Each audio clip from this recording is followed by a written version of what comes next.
Watch to the end for more information on Gamic Nerdia's latest giveaway.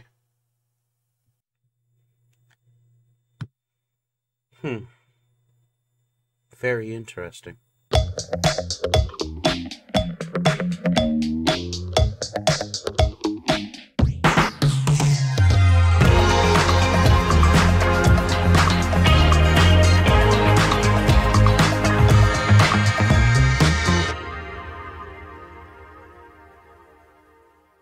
Now that is an intro.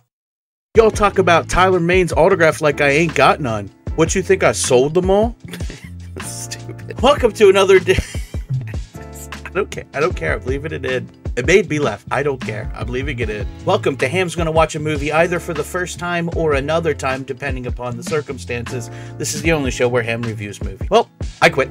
And the most disappointing movie for me, probably ever. Who cares? It's X-Men.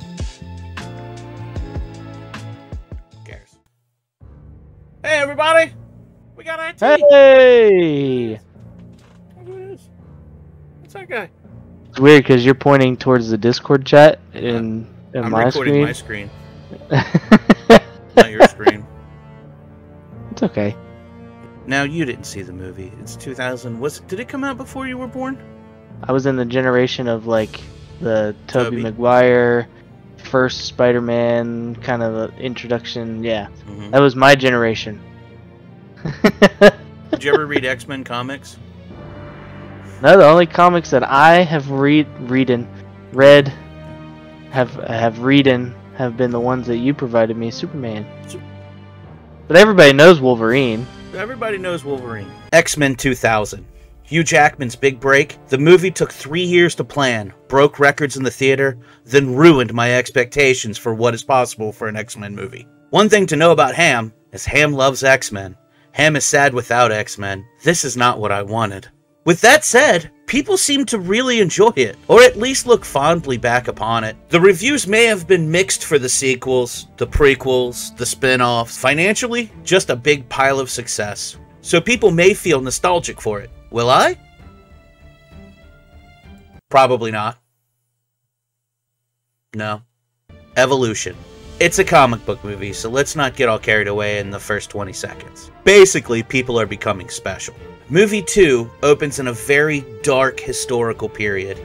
War camps. A boy is taken from his family and rips a metal gate to shreds. Very well done scene. This is supposed to revive a genre targeting kids. A little heavy, but let's not get all carried away in the first 3 minutes. Movie number 3 opens in a girl's bedroom. She shares a kiss with Bad Idea Guy. Your basic opening to a House MD episode. Bad Idea Guy don't look good. That is an after-school special if I've ever seen one. So we hit evolution, war atrocities, and teenage sex. Let's not get all carried. Movie 4 opens with Gene, speaking in a room full of politicians. Wheels Justice stops Eric in the hall. This is a fantastic setup to their conflict. Very clean and very real. I want you to name 5 other X-Men. There's that many? Oh my god, there's like 300. Isn't a Beast one or something? Beast is like, one. He's one of the originals. Very good. That's about as far as it goes, because he was blue and yellow or something, or... You eventually became blue from I know there's a girl, at least one, if there's like 300. There's many. Let me think. Let me look into your brain. So you can look into my background, there's like 15 X-Men behind my head. Oh my gosh, you do have a lot of X-Men back there. But everybody knows Wolverine. Everybody knows Wolverine. Rogue finds a cage fight on accident. Metal Noggin is declared captain. Metal Noggin is declared Metal Noggin is... Why can't I say declared champion? Metal Noggin is declared champion as Wolverine. It isn't a bad scene, but the comic book introduction was a Hawk fight. Cage fighting? Hugh Jackman is super intimidating and does a great job here selling the mutant at the end of his rope. Rogue and Wolverine play who is more pathetic, for a while until Wolverine wins when he flies through the windshield. It's his archenemy, Dogman. Seriously, Tyler Mane touched this card. The day is saved when Cyclops and not Catwoman arrive. So Rogue happens on Wolverine, Dogman happens onto both of them. Then Cyclops and not Catwoman happen in. A hurried, sloppy introduction to your team leaders. This is going downhill with each scene. Wolverine escapes. I can't even explain Wolverine's motivations anymore. Now we jump into a backstory of Charles versus Magneto, so hastily thrown together, you need to rewatch First Class for clarity. Oh, Bobby is tossed in. He makes ice things. It's a flower. Senator Buzzkill is knocked out by Blue Fish Woman. He is now a prisoner. Wolverine goes from angry to sympathetic to angry to scared to angry to intrigued, and now I don't need to tell you how he feels about Jean Grey. I mean, I'll even have to check. I don't even know what timestamp we're in. I don't know what timestamp it is for this movie. We can't be that far in, right? Right? Seriously, I'm gonna check this. I need to know. Guys, we're 20 minutes into this movie. We are 20 minutes in. They just have so many people going in different directions. They don't all have one story. So the two field X-Men are just not there. They showed up the one time to shoot Sabretooth way away. And Wolverine is a cage fighter who seems really upset and uncomfortable and can't control his emotions and doesn't know how to feel about life in general. Rogue's there now, fitting in nicely now that she knocked that poor boy out.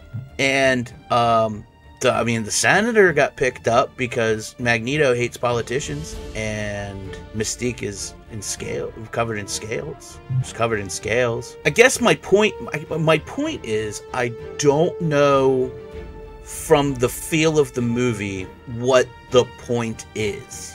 Does that make sense? I think the only thing we can agree on is Magneto is taking a politician for a reason, and Wolverine is lost. And that's pretty much all we know.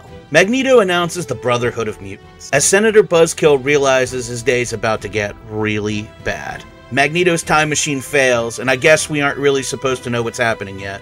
Wolverine is inching towards uncomfortable territory as he baits Jean into reading his mind. Wolverine later has nightmares about torture and wakes up to murder a child, as one does. Luckily, the child steals his powers, and luckily, Wolverine has healing ability. Still can't figure out what we're doing with this. So you remember Wolverine. What do you remember Wolverine from? Like video games, or do you just know his name? So I remember being a young boy and putting pencils in my hands, like I had the claws. But I don't remember why. I just remember doing that. Thought it was cool. Senator Buzzkill was transformed into a mutant. Sabretooth drops him into the ocean, and Magneto doesn't like that. He locks up poor Sabretooth in a cell. Bobby is in full jerk mode. He tells Rogue to leave, and Rogue gives in, because he made her a flower one time. Wolverine is the first to notice Rogue is gone. If only they had a mutant or two that can read minds or sense danger. Maybe they could have seen this thing happening, or felt a villain near. I mean, that would be a helpful power, right? Cyclops and Storm head to the garage, leaving Wolverine with Charles. But unbeknownst to everybody, Wolverine can teleport, gets ahead of them, steals a bike, and is the first one on the scene. Mystique uses her time as a highly entrusted X-Men to track down Cerebro. Either that, or we've finally found a worthwhile telepath in this building. Wolverine consoles Rogue, while the two best mutant team leaders in X-Men history struggle to deal with Toad and Sabretooth. And that brings us to halfway. It's so exciting that they take such a diverse comic with so many heroes of a team of 6, 7 at a time and use 2. Seriously, go back and watch the movie. It's Cyclops and Storm. Yes, they have Jean Grey, but she doesn't deploy. I guess it's a movie for adults who don't care, but you really have to not care.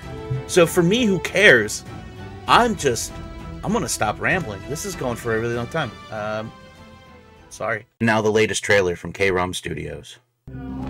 It's very hard, if not impossible, to shake where you came from. Speed up. So what are you doing here? Not a clue. Got it. I remember thinking that this is crazy. You're mildly hypothermic and you're starting to cramp from the cold. Like your body is kind of curling in on itself. You would quit too? Sir, no, sir. Yes, sir. Visit KROM Studios on YouTube and krom.com for more information on the Liz projects. Well, Magneto throws the metal guy around, takes the girl, and walks into another fantastic scene. Another Eric Charles standoff. You only said Wolverine. And now you only know him from pencils in your hands. Yep. So we can't even talk about him. What do you think of the letter X? Are you a fan? Pretty cool. Yeah, I think it's cool. I think it's really nice. It's a cool letter. That's good. What do you think of the letter X? Take it or leave it. Well, Rogue needs some saving, and it's time to have an all-out fight to the end. But not before Senator Buzzkill gets one more soul-sucking scene. A great Patrick Stewart scene later, and Wolverine changes his mind again, and he's now an X-Men. Seriously, the biggest plot of this movie is Wolverine confusion. It's time to have an all-out fight to the end, but not before Buzzkill melts. You feel nothing. His death is essentially pointless. Feels more like, finally. It's time to have an all-out fight to the end, but not before Professor X uses a booby-trapped Cerebro and goes down for the count. Jean Grey has to use Cerebro instead to find Magneto. It's time to have an all-out fight to the end. The Brotherhood attack a political lawn party. Alright, we need another breakout session. Magneto starts in on what you feel is probably some much-needed, powerful dialogue.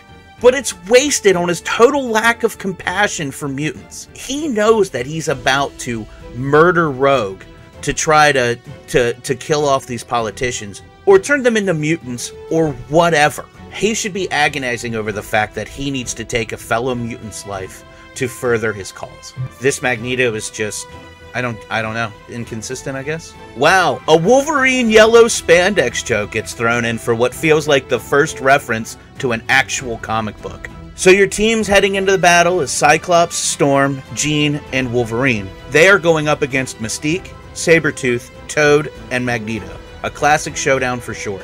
Wolverine sets off the metal detectors, and it's a comical moment.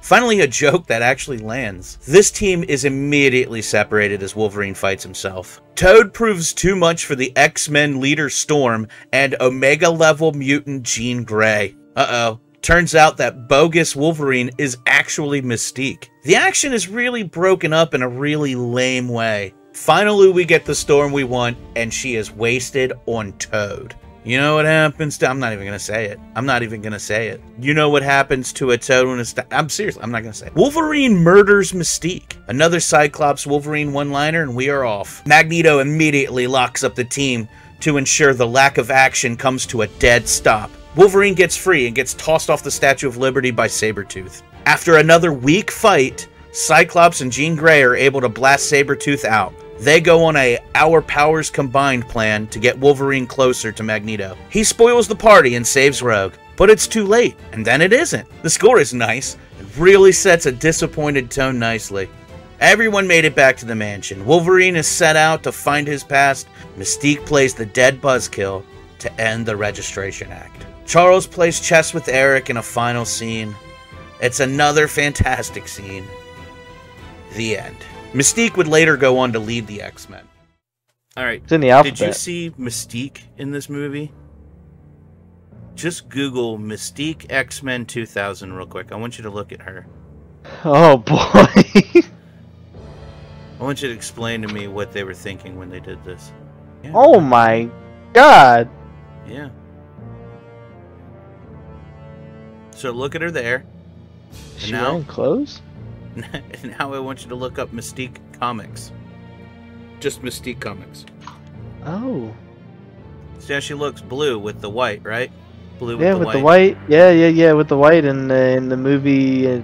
There's Cool skull no, belt and stuff. Yeah. there's she's there's awesome. nothing. There's nothing in the movie. She's I It's call just- her the fish woman. Is this X-Men Apocalypse? Yeah, It's the that one. same thing. She's still just blue. Yeah, X-Men Apocalypse wasn't great either. I was so excited to hear an X-Men movie was coming. Then Nightcrawler wasn't in it. Then Iceman. Then Beast. Then Angel and Colossus. They either weren't in the movie or weren't X-Men yet. Either way, You just look at the fact that there's no one to see that you really need to support your team leaders. I figured, hey, it's still an X-Men movie. I did enjoy some of the movie because I finally got to see my characters in action. But that was 22 years ago. Patrick and Ian were amazing.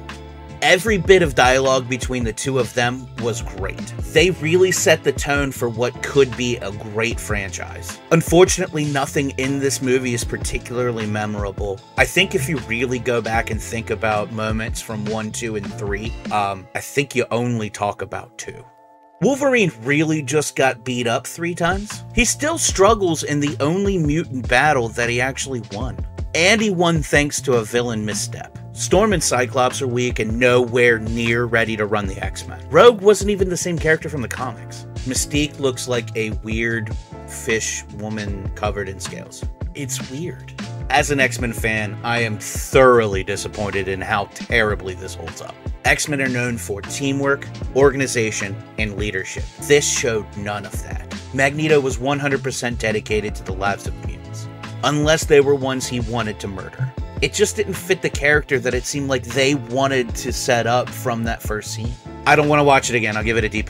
Now, there's people out there that I actually do talk about some of these videos and have seen kind of some of the things that I've done with this in the past. Now, a lot of people want to argue with me that I'm being too hard on this movie because of how well it's rated. Seriously, just watch it. Just watch it.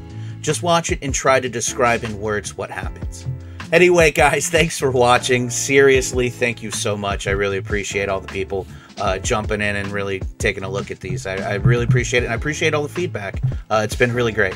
I really do hope people enjoy the movie. Now, I've said everything that I can, and people can absolutely say that I've been too critical, because I'm 100% sure that I have been. The reviews are all generally pretty positive that I'm gonna do, but there's a couple of movies that I just cannot forgive for what they've personally done to me. This is all just my opinion, but if you haven't seen this movie in the last 20 years, I don't want to argue with you. Watch it again before you call me crazy. Watch it again. Alright, I think we can wrap this up, IT. I really appreciate you helping out. We're gonna finish it up. You're right there. Namaste. I'm right here, you're right there. Oh.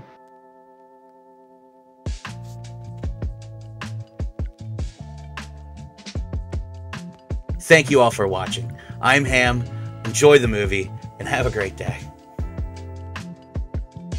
You know what's interesting is I feel like interviewing people that have never actually watched the movies or know much about the source material might be kind of the trend of these videos. Because, like, I feel like the only person, every time I do these, that has ever watched any video I've ever seen. Does that make sense? Like, I'm the only one who's ever watched them.